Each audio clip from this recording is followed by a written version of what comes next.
Sa isang simpleng barangay sa Bulacan, magkakalapit lamang ang tahanan ng magkakapatid na sina Dante, Roger at Grace.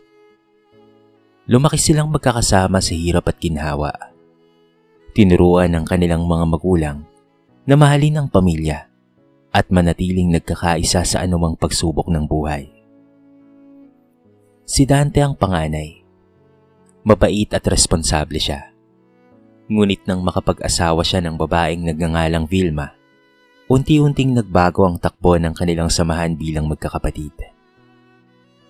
Si Vilma ay kilala sa kanilang lugar bilang isang babaeng palaging maayos manamit at mahilig magpakitang gilas. Maganda ang buhay nila ni Dante dahil matagumpay ang kanilang negosyo. Dahil dito, nakasanayan niyang tignan ng mga tao batay sa estado ng kanilang buhay.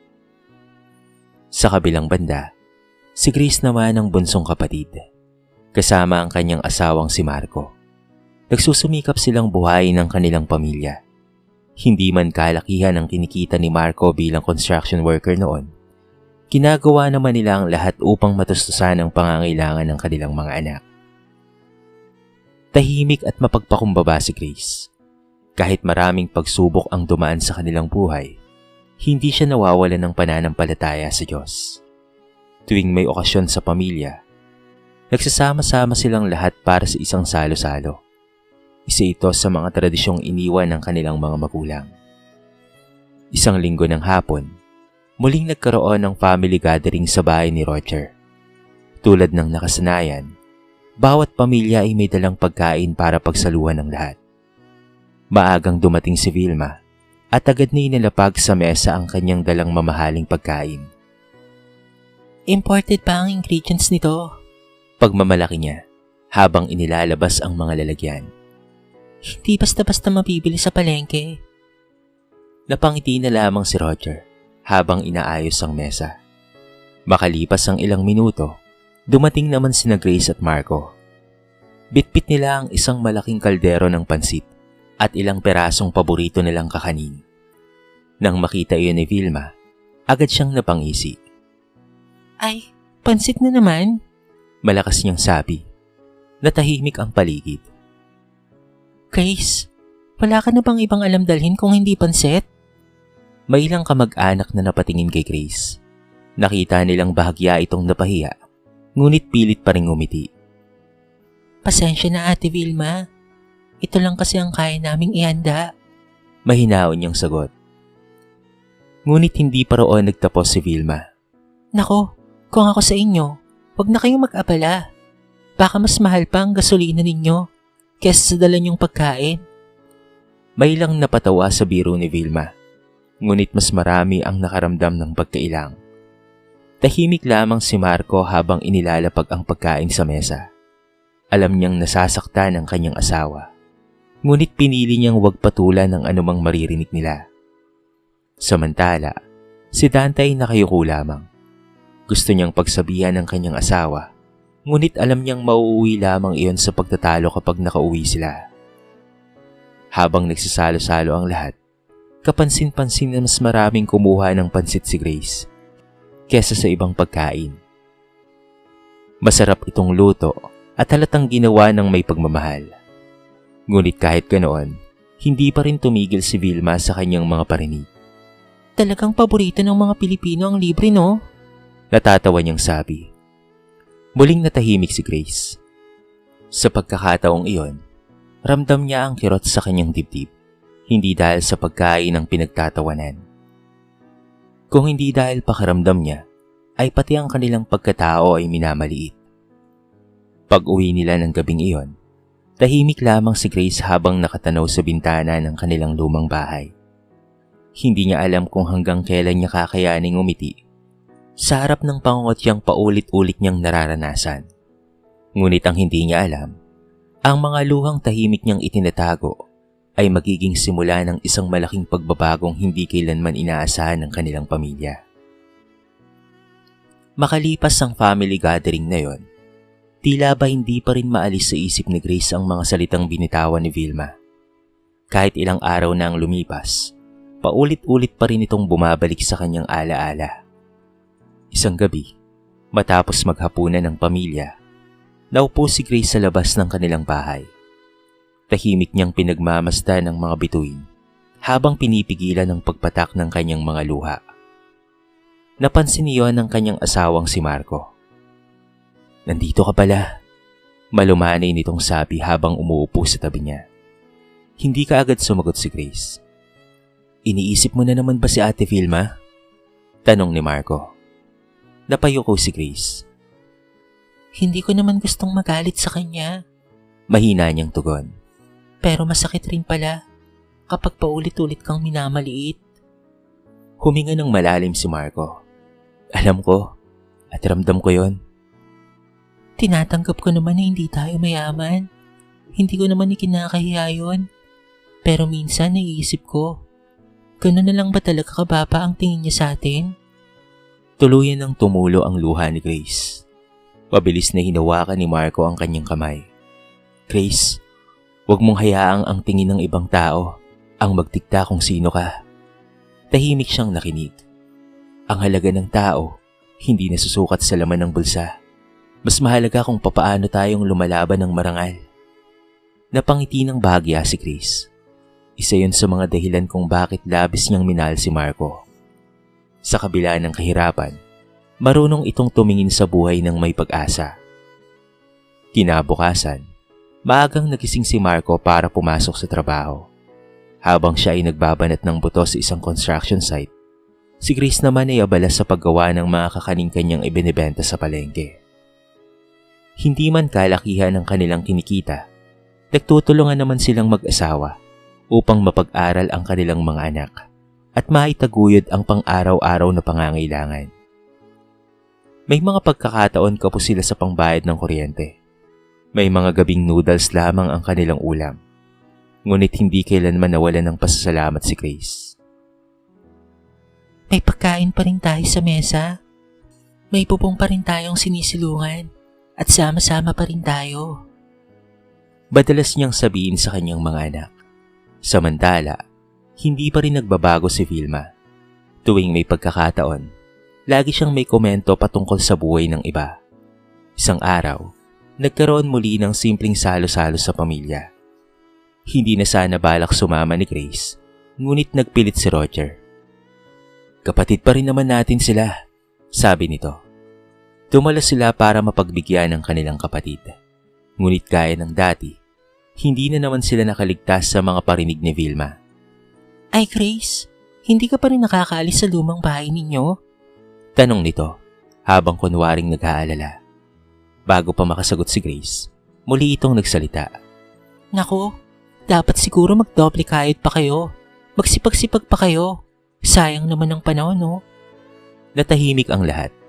Alam nilang hindi yon payo kung hindi pang mamaliit. Sa pagkakataong iyon, nakita ni Roger ang sakit sa mukha ng kanyang kapatid. Pagkatapos ng pagtitipon, kinausap niya si Grace. "Pasensya ka na sa ugali ni Vilma, ha?" Ngumiti lamang si Grace. "Wala kang kasalanan, kuya." Ngunit habang pauwi sila ni Marco, may isang desisyong nabuo sa kanyang puso. Hindi dahil galit siya. Hindi dahil gusto niyang gumanti.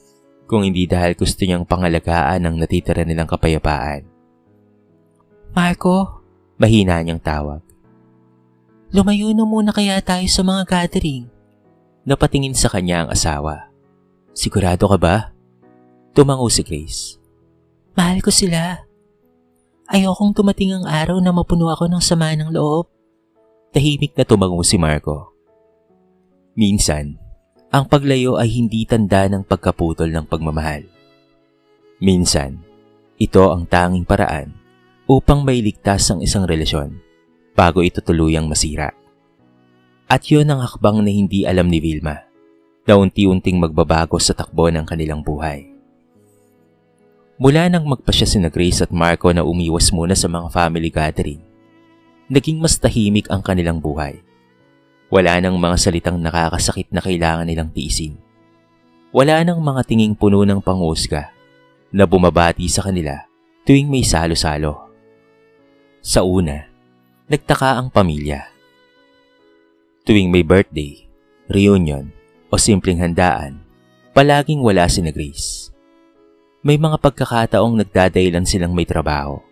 Minsan naman ay sinasabing may mahalagang aasikasuhin ng mga bata. Ngunit habang tumatagal, napansin ng lahat na bihira na talaga silang makita. Isang linggo, nagtipon-tipon muli ang pamilya sa bahay ni Dante at Vilma. Habang kumakain ng lahat, napansin ni Roger ang bakanting upuan na madalas na inuupuan ni Grace. Sayang, hindi na naman nakasama si Grace, sabi niya. Napailing si Dante. Oo nga hindi ko na nga halos nakikita ang kapatid ko. Ngunit bago pa man makadagdag ng sasabihin si Dante, ay agad nang sumingit si Vilma.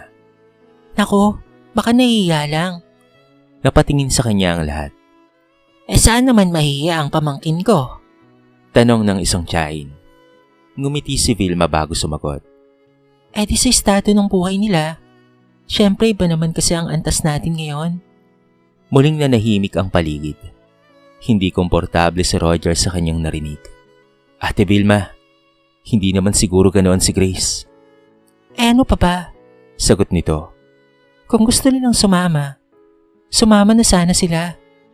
Tahimik lamang ang asawa nitong si Dante. Sa kaibuturan ng kanyang puso, alam niyang may bahagi ng katotohanan na ayaw niyang harapin. Alam niyang nasaktan ng maraming beses si Grace dahil sa kanyang asawa. At bilang kuya, pakaramdam niya ay nagkulang siya sa pagtatanggol dito.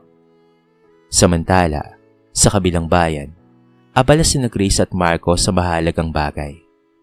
Matapos ang maraming taon ng pagtitipid at pagsisikap, nagsimula silang magbenta ng mga lutong pagkain sa mga opisina at paaralan. Sa umpisa, ay kakaunti lamang ang kanilang mga customer. Minsan pa nga ay halos wala silang kinikita. Ngunit hindi sila sumuko. Gigising sila ng madaling araw para magluto. Magdi-deliver si Marco gamit ang kanyang lumang motorsiklo, habang si Chris naman ay nag-aasikaso ng mga order. Unti-unting dumami ang mga taong nasarapan sa kanilang mga produkto. Dahil sa sipag, tiyaga at magandang pakikitungo sa mga customer, lumawak ang kanilang maliit na negosyo. Dumating ang panahon na kinakailangan na nilang kumuha ng ilang tauhan para may makatulong sila. Hindi makapaniwala si Grace. Madalas niyang naaalala ang mga gabing wala silang sapat na pambili ng pagkain. Pero ngayon, unti-unti nang nagbabago ang kanilang buhay. Ngunit sa kabila ng kanilang pag-unlad, nanatili silang mapagpakumbaba. Wala tayong dapat na ipagyabang, madalas sabihin ni Marco. Tama ka, mahal. Sagot ni Grace. Lahat ng meron tayo ngayon ay biyaya ng Diyos. Hindi nila ipinopost sa social media ang kanilang tagumpay. Hindi sila nagkikwento sa mga kamag-anak patungkol sa kanilang negosyo. Hindi nila hinangad na patunayan ang kanilang sarili sa sinuman. Mas pinili nilang mamuhay ng tahimik. Isang gabi, habang binibilang ni Grace ang kita ng kanilang negosyo, talaga namang napangiti siya. Hindi dahil sa yumaman na sila, kung hindi dahil sa unang pagkakataon matapos ang maraming taon, nakaramdam siya ng kapayapaan. Hindi niya na kailangang ikumpara ang sarili sa iba. Hindi niya na kailangang patunayan ang kanyang halaga. Dahil natutunan niyang ang tunay na tagumpay ay hindi nakikita sa mamahaling damit, sasakyan o handaan. Nakikita ito sa pusong marunong magtiwala sa Diyos, kahit sa gitna ng kahirapan. At habang patuloy na lumalago ang kanilang kabuhayan, hindi alam nila Dante, Roger, at lalo na ni Vilma, pati na rin ang kanilang mga kamag-anak, na malapit ng mabunyag ang isang katotohanang lubos na magpapabago sa kanilang pananaw patungkol sa pamilya, tagumpay, at kababaang loob. Lumipas ang ilang taon. Maraming bagay ang nagbago sa buhay ni Grace at Marco. Ngunit may isang bagay na nananatiling pareho, ang kanilang pagpapakumbaba. Mula sa isang maliit na negosyong nagsimula sa isang lutong pagkain at kakanin, unti-unti nilang napalago ang kanilang kabuhayan. Dahil sa sipag, tiyaga, at katapatan sa trabaho, dumami ang kanilang mga kliyente. Ang dati nilang maliit na kusina ay naging isang maayos na catering business na kilala sa iba't ibang bayan sa Cavite. Sa tulong ng Diyos, Nakapagpatayo rin sila ng isang simpleng ngunit maayos na bahay. Hindi man ito kasing ingrande ng mga mansyon na napapanood sa telebisyon. Para kay Grace, ay isa na itong malaking biyaya. Isang umaga, nakatayo siya sa kanilang bakuran habang pinagmamasdan ng bahay na minsan ay pinangarap lamang nilang mag-asawa. Naalala mo ba noong tumutulo ang bubong natin kapag umulan? Natatawang tanong ni Marco habang nagdidilig ng mga halaman. Napangiti si Grace. Paano ko naman makakalimutan? Minsan nga, 4 na palanggana ang inilalagay natin sa sala. Sabay silang natawa. Ngunit maya-maya ay naging seryoso si Grace. Napakaputi ng Panginoon sa atin. Tumango si Marco. Oo, kaya habang may pagkakataon, dapat rin tayong maging mapagpala sa iba. At yun nga ang ginawa nila. Sa halip na magyabang, mas lalo silang naging matulungin sa kapwa. Nagbigay sila ng trabaho sa ilang kapitbahay na dati ring nahihirapang makahanap ng pagkakakitaan. May mga estudyanteng kanilang tinutulungan sa gastusin sa paaralan. May mga pamilyang kanilang inaabutan ng pagkain kapag merong sakuna. Hindi nila ito ipinagsasabi sa iba. Para sa kanila, hindi kailangan malaman ng buong mundo ang bawat kabutihang ginagawa. Samantala, hindi naging ganoon kadali ang buhay ni Roger. Habang lumalaki ang kanyang anak na si Celine, mas lalo ring lumalaki ang mga gastusin. Malapit nang makapagtapos sa kolehiyo si Celine at alam niyang hindi magiging madali ang huling mga taon nito sa pag-aaral. Isang gabi, tahimik na nag-uusap sina Roger at ang kanyang asawa sa kanilang maliit na sala. Nag-aalala ako sa matrikula ni Celine sa susunod na semestre, sabi ni Roger. Napabuntong hininga siya. Konti na lang at makakapagtapos na siya. Lingid sa kanilang kaalaman, narinig iyon ni Grace nang minsang bumisita siya sa kanilang bahay. Hindi na siya nagdalawang isip. Kinabukasan, kinausap niya si Marco. Tulungan natin si Kuya Roger. Ngumiti si Marco. Alam kong yan ang sasabihin mo. Mula noon, palihim nilang sinusuportahan ang pag-aaral ni Celine. Kapag may kulang sa proyekto nito, nariyan sila para sumuporta. Kapag may kailangang bayaran sa eskwelahan, tahimik silang tumutulong. Ngunit mahigpit ang kanilang bilin. Kuya, wag na wag niyong sasabihin kahit kanino ha. Sabi ni Grace kay Roger. Nakakaya naman Grace, sagot nito. Walang nakakahiya sa pagtanggap ng tulong mula sa pamilya, kuya. Napaluha si Roger. Alam niyang hindi lamang pera ang ibinibigay ni Grace at Marco. Kasama roon ang pagmamahal at pagmamalasakit na matagal na niyang hindi nararamdaman mula sa ibang mga kamag-anak. Lumipas pa ang mga buwan. Dumating ang pinakahihintay na balita. Opisyal nang gagraduate si Celine. Nang marinig iyon ni Grace, agad siyang napangiti. Para bang sarili niyang anak ang magtatapos. Hindi niya alam kung gaano kalaki ang kanyang naging bahagi sa tagumpay na yon. Ngunit hindi rin yon mahalaga para sa kanya. Ang mahalaga ay natupad ang pangarap ng kanyang pamangkin. Habang abala ang lahat sa paghahanda para sa graduation, may isang plano na unti-unting nabubuo sa puso ni Grace at Marco. Isang bagay na hindi nila ipinagsasabi kahit kanino. Isang regalo para kay Celine. At isang sorpresa na magbubunyag ng katotohanang matagal nang hindi alam ng kanilang buong pamilya. Mabilis na lumipas ang mga buwan. At dumating na rin ang araw na matagal nang hinihintay ng pamilya ni Roger. Araw iyon ng pagtatapos ni Celine. Maagang nagising si Roger. Habang inaayos niya ang kanyang barong sa harap ng salamin, hindi niya napigilang mapaluha. Naalala niya ang lahat ng sakripisyong pinagdaanan nila bilang pamilya.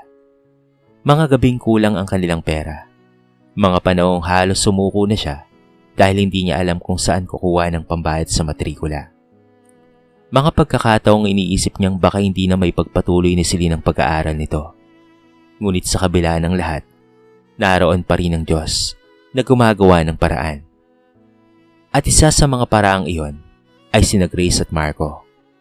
Sa kabilang silid, abala naman si Celine sa paghahanda.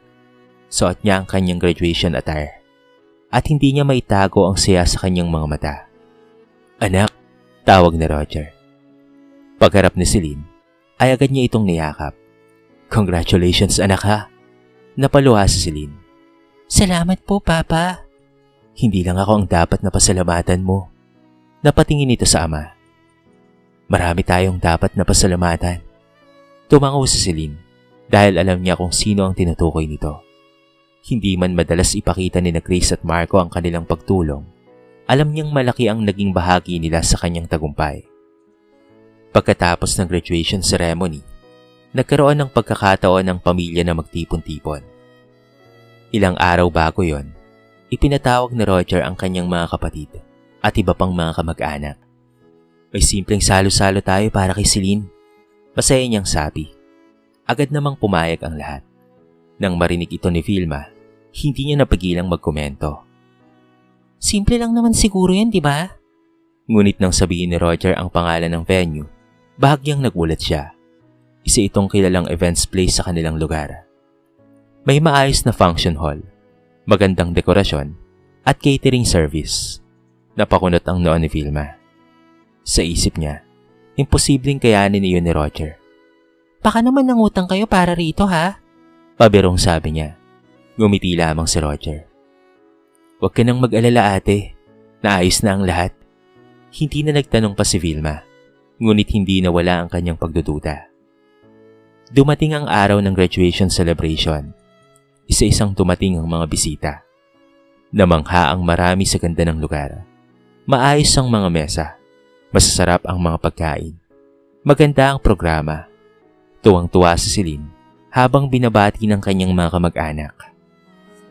Samantala, dumating si Vilma na tila sasabak sa isang engrandeng okasyon. Suot nito ang kanyang mamahaling bestida at pati na rin mga alahas. Pagpasok pa lamang, ay agad na niyang napansin ang mga dekorasyon. Maganda naman pala rito, sabi niya. Ngunit maya-maya ay muli siyang nagparinig. Roger, sigurado ka bang hindi ka mapapaon sa utang pagkatapos nito? Napatingin ang ilang mga kamag-anak sa kanya. Ngunit tulad ng dati, pinili ni Roger na wag patulan. Habang nagsisimulang mapuno ang venue, lumapit si Vilma kay Grace. Matagal silang hindi nagkita dahil bihira nang sumama ang pamilya nito sa mga pagtitipon. Ngumiti si Vilma, ngunit may halong pangotya ang kanyang titig. Grace, mukhang mas masarap ang handa ngayon kaysa sa pansit na lagi mong tinadala noon, ha? Bahagyang natahimik si Grace. Ngunit hindi tulad ng dati. Wala na siyang nararamdamang sakit. Ngumiti lamang siya. Ang mahalaga ate, lahat ay masaya. Napairap si Vilma. Sa isip niya, hindi pa rin nagbabago ang pagiging tahimik ni Grace. Ngunit ang hindi niya alam, may isang katotohanang nakahanda ng mabunyag sa gabing iyon. Isang katotohanang magpapatahimik sa lahat ng kanyang pangotya. At isang revelasyong magpapakita kung sino talaga ang mayaman. Hindi sa pera lamang, kung hindi sa kabutihan ng puso. Mas lalong sumaya ang graduation celebration habang nagpapatuloy ang programa. Punong-puno ng tawanan at kwentuhan ang buong venue. Ang mga bisita ay abala sa pagkain at pakikipagkamustahan sa isa't isa. Sa gitna ng kasiyahan, hindi pa rin nawawala ang ugali ni Vilma. Habang nakaupo kasama ang ilang kamag-anak, palihim siyang nagpaparinig. Ang mahal siguro ng binayad dito, sabi niya habang sinusuri ang paligid. Mukhang hindi biro ang gastos, ha? Tumango ang isa nilang kamag-anak. Oo nga ang ganda ng lugar. Napangiti si Vilma. Ewan ko lang kung paanong babayaran ni Roger ang lahat ng ito.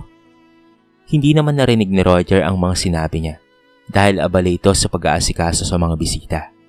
Sa kabilang banda, tahimik lamang sina Grace at Marco sa kanilang mesa.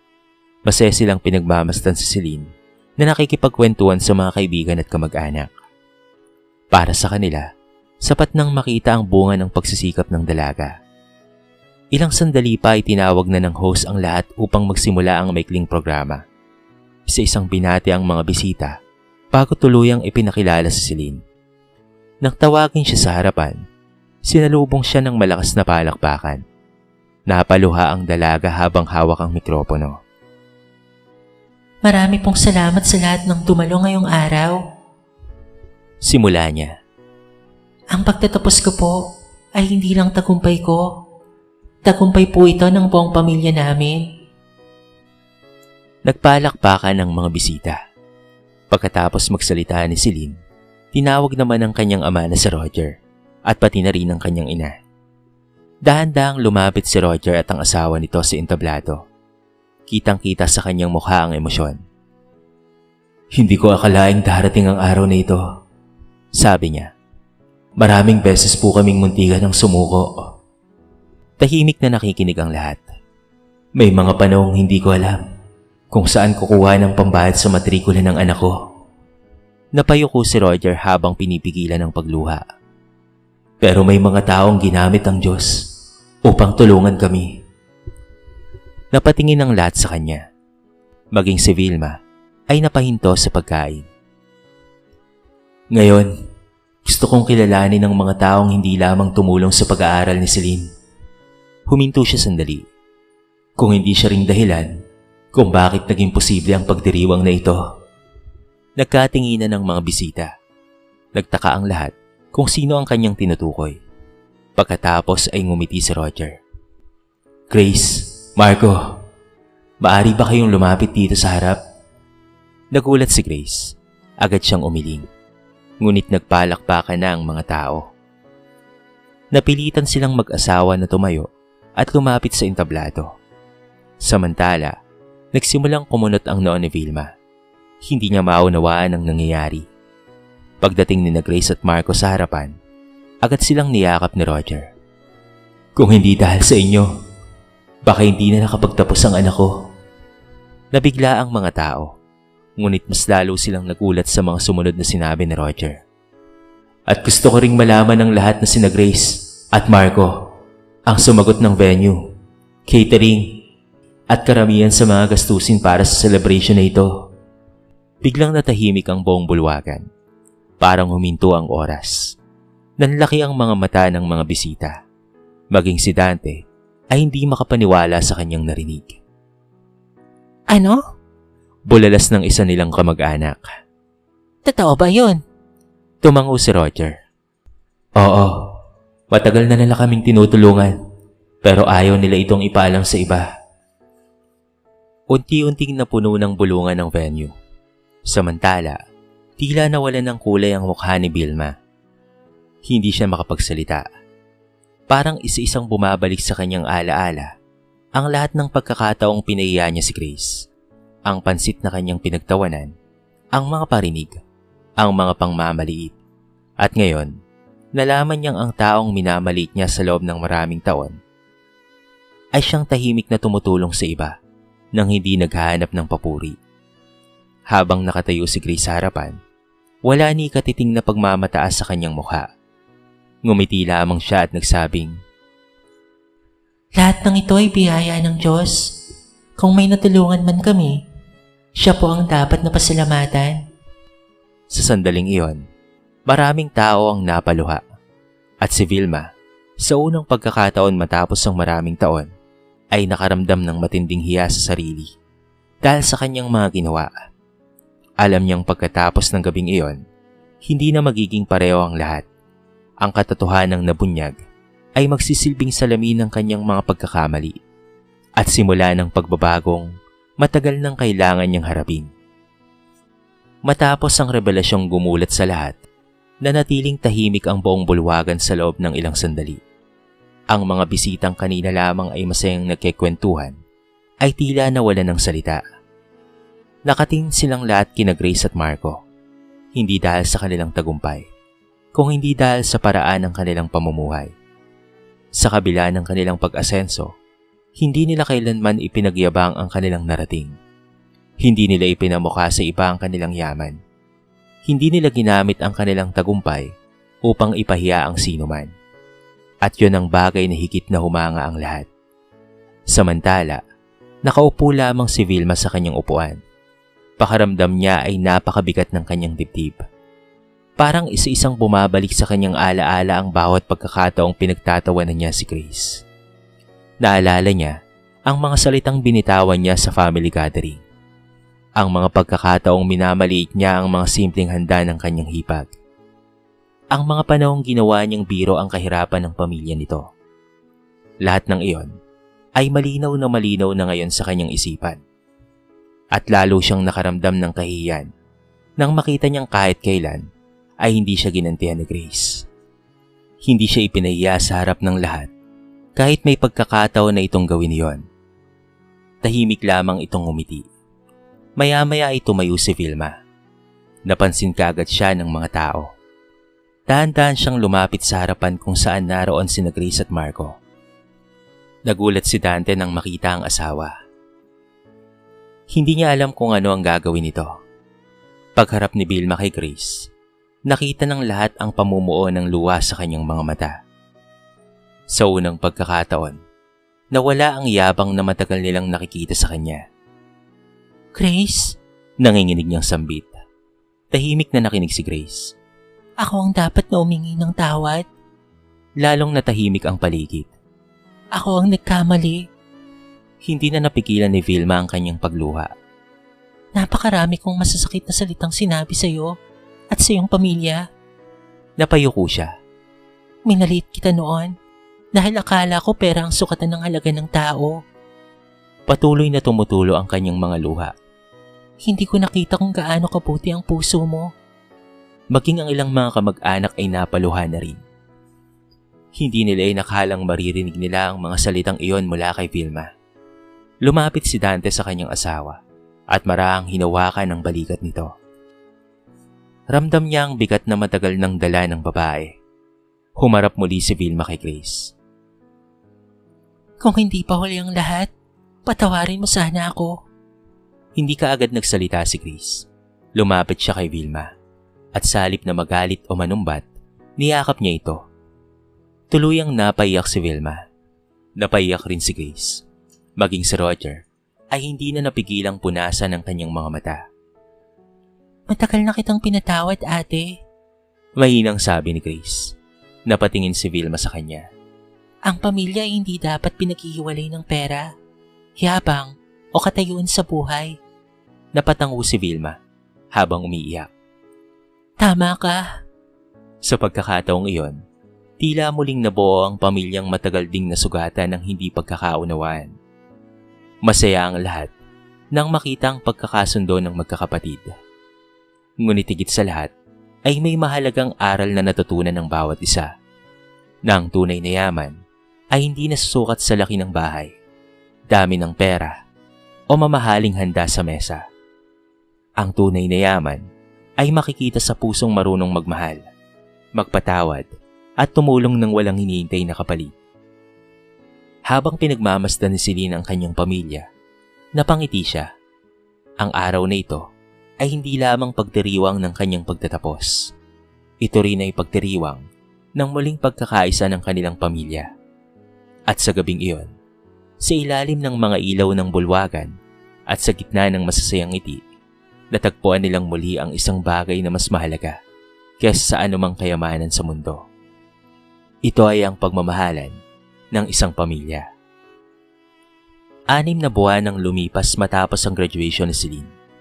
Marami nang nagbago sa pamilya ni Dante, Roger at Grace. Ngunit ang pinakamalaking pagbabago ay hindi pa tungkol sa pera, negosyo o tagumpay. Ito ay ang pagbabagong naganap sa kanilang mga puso. Mula ng gabing iyon ng graduation, sinikap ni Vilma na itama ang pagkakamaling matagal niyang nagawa. Hindi naging madali para sa kanya ang tanggapin ng lahat. Sa tuwing naaalala niya kung papaano niyang pinaiya si Grace sa harapan ng pamilya, nakakaramdam pa rin siya ng hiya. Ngunit sa halip na lamunin siya ng kanyang pagkakasala, ginawa niya itong inspirasyon upang magbago. Madalas na siyang bumisita sa bahay ni Grace at Marco. Sa umpisa ay naiilang siya. Hindi niya alam kung papaanong haharap sa mga taong matagal niyang nasaktan. Ngunit sa bawat pagbisita niya, lalo niyang nakikita ang kabutihan ng mag-asawa. Walang galit, walang panunumbat, walang pagmamataas. Isang araw, habang magkakasalo sila sa tanghalian, napatingin si Vilma sa simpleng mesa na puno ng pagkain. Bigla niyang naalala ang mga panahong pinagtatawanan niya ang pansit na dala ni Grace sa reunion. Napangiti siya. Grace? Mahina niyang tawag. Lagi kong naaalala yung pansit mo. Napatingin sa kanya si Grace. Bakit ate? Ano bang meron dun? Natatawang tanong nito. Napailing si Vilma. Yun pala ang pinakamasarap na handang natikman ko. Natawa silang lahat. Ngunit alam ng bawat isa na hindi lamang pansit ang tinutukoy ni Vilma, kung hindi ang kabutihang matagal niyang hindi nakita dahil sa kanyang pagmamataas. Samantala, si Celine naman ay nakahanap na ng magandang trabaho sa isang kilalang kumpanya. Sa unang sahod niya, agad siyang bumili ng maliit na cake at pagkain para sa kanyang pamilya. Nang gabing iyon, magkakasama silang kumain habang masayang nagkikwentuhan. Papa, Sabi ni Celine kay Roger. panahon naman siguro para ako naman ang tumulong sa inyo. Napaluha si Roger. Sa wakas, nakita niya ang bunga ng lahat ng kanyang paghihirap. Ang batang minsang pinangarap lamang niyang makapagtapos ay isa na ngayong profesional na handang abutin ang kanyang mga pangarap. Samantala, patuloy namang lumalago ang negosyo ni Grace at Marco. Ngunit nanatili silang pareho. Patuloy silang tumutulong sa mga nangangailangan. Patuloy silang nagbibigay ng oportunidad sa iba. At higit sa lahat, patuloy silang nagpapasalamat sa Diyos sa bawat biyayang kanilang natatanggap. Dumating ang araw ng isa na namang malaking family gathering. Ngunit kakaiba na ito sa lahat ng nakaraan. Wala na ang parinigan. Wala na ang pangmamalit. Wala na ang kompetisyon kung sino ang may pinakamahal na handa. Sa mahabang mesa ay magkakatabing nakalagay ang iba't ibang pagkain. May mga mamahaling putahe, may mga simpleng lutong bahay, at sa gitna ng lahat ng iyon ay isang malaking tray ng pansit na espesyal na niluto ni Grace. Ngumiti si Vilma nang makita iyon. Siya mismo ang unang kumuha at nagsali ng kanyang plato. Alam nyo, Sabi niya habang nakatingin sa pamilya. dati akala ko ang mayaman ay yung maraming pera. Tahimik na nakinig ang lahat. Pero nagkamali ako. Napatingin siya kina Grace at Marco. Ang tunay na yaman pala ay yung may pusong marunong magpahagi, magpatawad at magmahal. Napuno ng ngiti ang paligid. At habang sabay-sabay silang kumakain, naisip ni Grace kung gaano kalaki ang pagbabagong ginawa ng Diyos sa kanilang pamilya. Hindi man naging madali ang kanilang pinagdaanan, naging daan naman iyon upang mas lalo nilang maunawaan ang tunay na kahulugan ng biyaya. Sapagkat ang biyayang galing sa Diyos ay hindi pinagyayabang, ito ay ibinabahagi. Ang tunay na yaman ay hindi makikita sa laman ng bank account, kung hindi sa pusong marunong magmahal ng kapwa. Sa kwentong ito ay marami tayong mapupulot na aral. Huwag maliitin ang taong kapos ngayon, sapagkat hindi mo alam ang mga biyayang inihahanda ng Diyos para sa Kanya. Ang tagumpay na may kasamang kababaang loob ay higit na mas mahalaga kaysa sa kayamanang may kasamang pagmamataas. Dito na po nagtatapos ang ating maiksing kwento sa araw na ito.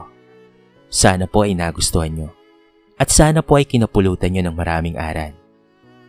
Kayo mga kabarangay, ano ang masasabi nyo sa ating kwento?